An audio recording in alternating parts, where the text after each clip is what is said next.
Okay, so arms. We're looking at the anterior aspect of the scapula. This must be subscapularis. Sits in the subscapular fossa, attaches to what? The lesser tubercle of the humerus. It's the only thing that's to the lesser. It's an internal rotator.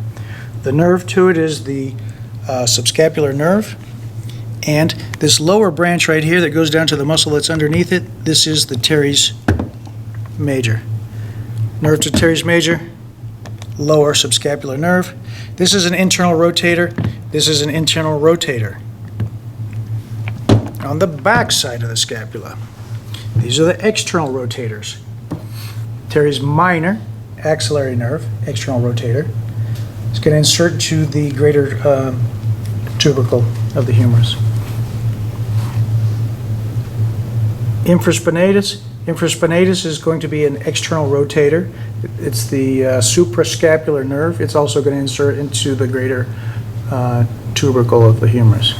Above it, so here's the spine of the scapula. Above the spine of the scapula, superior to it is the supraspinatus, same nerve, suprascapular nerve. It's also going to insert same place, greater tubercle. It is an abductor. So abductor, external rotator, internal rotator, internal rotator. Okay, since I happen to see him here, here's the coracoid process. Coracoid process to the short head of the bicep brachii. The long head of the bicep brachii is going to go up to the supraglenoid fossa, or tubercle. Sorry.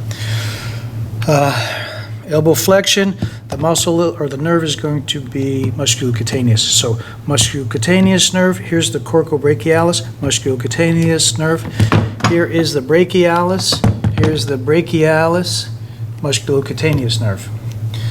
Musculocutaneous, musculocutaneous, musculocutaneous, musculocutaneous. They're all musculocutaneous in the upper arm right here. Okay. Hush. The deltoids are going to start on the scapula and insert into the deltoid tuberosity of the upper humerus, axillary nerve. Their action is a abduction from 90 degrees and up. Supraspinatus will do from your waist to 90 degrees. This guy will take over after that. Triceps. On the triceps, look for the long head of the triceps, which is going to cross to the scapula. Okay, long head of the triceps, the lateral head, medial head. They're all going to insert in the olecranon process of the ulna. Radial nerve. Everything on the back is radial nerve. Everything on the back is radial nerve, and we define the back from anything that's past this brachioradialis, radial nerve.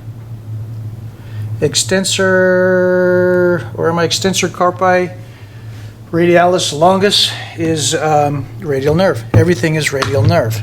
Extensor digitorum, right here where it goes into this big epineurosum, well, it's a tendinous thing. Radial nerve, extensor digitorum. I gotta look real close. Extensor digiti minimi, radial nerve is going to extend the pinky. This is extensor carpi radial or ulnaris. Yeah, extensor carpi ulnaris. Right here, inserting right there, radial nerve. Right next to it is this one. This is the change up between the extenders and the flexors of the wrist. This guy extends, this guy flexes. So if this is extensor carpi ulnaris, this must be flexor carpi ulnaris. Flexor carpi ulnaris is the one that's innervated by the ulnar nerve, right? Comes here, it's going to insert there, kind of at the base of the pisiform. Okay, so here we go. These all start on the epicondyle, right, on the medial epicondyle of the humerus. They're going to go down to the hand somewhere. For me, I like to find that one because he's easy to find. Flexor carpi ulnaris. Flexor carpi ulnaris. The next one over is palmaris longus, and I know because the tendon goes on the outside of the palmar aponeurosis. Median nerve. Median nerve.